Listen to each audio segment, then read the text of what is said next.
The House of Representatives Committee on Public Accounts has directed Nigeria's anti-graft agencies, the Economic and Financial Crimes Commission (EFCC) and the Independent Corrupt Practices and Other Related Offences Commission (ICPC) to investigate two former permanent secretaries of the Federal Ministry of Labour, Williams Alo and Yerima Tafa, over an alleged financial infraction totaling 3.2 billion naira during their tenure. The committee expressed frustration over what it described as a growing trend of disregard for parliamentary oversight by ministries, departments, and agencies (MDAs), particularly their repeated failure to respond to audit queries raised by the Auditor General for the Federation. Honorable Bamidele Salam, who chairs the committee, further revealed that the ministry failed to submit crucial documents that could clarify 32 separate audit queries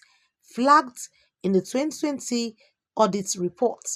Despite repeated invitations, the minister and key officials have continuously ignored the summons. If the decision of this committee is that the Auditor General's query issued against the Federal Ministry of Labour and Employment for the year ended 31 December 2020 on 17 major heads be sustained as presented by the Auditor General. Those in favor say aye. Aye. Those against say nay. The ayes have it. By this implication, we sustain all the recommendations of the Auditor General and direct the Economic and Financial Crimes Commission and the Independent Corrupt Practices and Other Related Offences Commission to invite the Permanent Secretary, Minister of Labour and Employment for the year 2015-2019, Mr. William Nwankwo Alo, and the Permanent Secretary, Dr. Yerima Peter Tarfa, 2020-2021, to answer questions on the expenditure of the various sums of money totaling almost 10 billion naira, which the Auditor General found against the Federal Ministry of Labour and Employment in those years.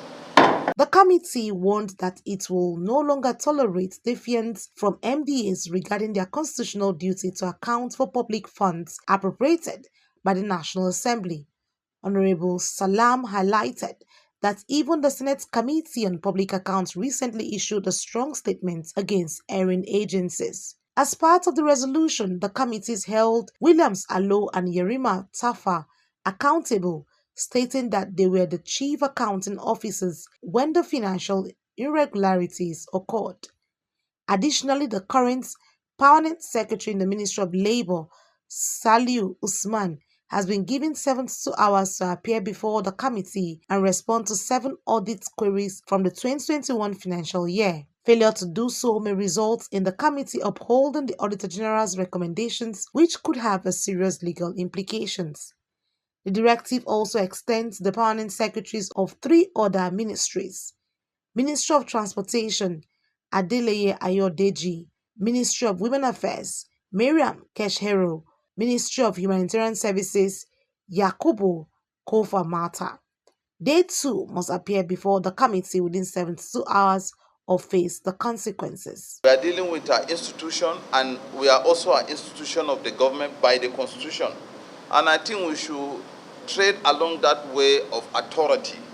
This assembly has its authority, and we should enforce it. Whoever is there, let them respond based on the Constitution. Lest we breach our rules by thinking we know anybody there or somebody there was our colleague.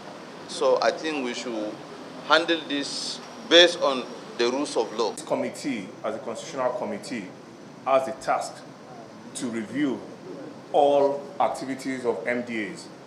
And on this note, since they believe they are not under the Constitution of Nigeria, the only option we have is that the relevant anti-corruption agencies take charge, and the CEOs, heads of those agencies are invited to explain their infractions.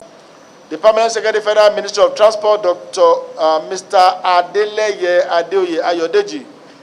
The Permanent Secretary, Federal Ministry of Women Affairs, Dr. Mariam Keshero, and the Permanent Secretary, Federal Ministry of Humanitarian Affairs, and Poverty Alleviation, Dr. Yakubu Adam Kofar-Mata, be given 72 hours to make appearance before this constitutional committee. Otherwise, we adopt the recommendation of the Tribunal for the Federation.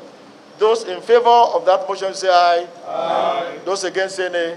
The ayes have it.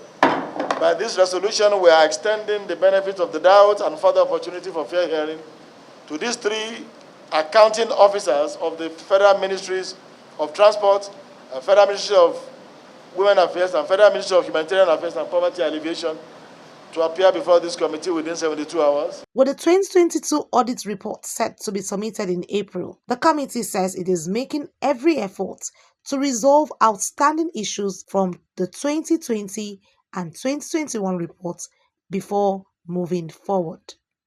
Aniti Patrick, Core TV News, Abuja.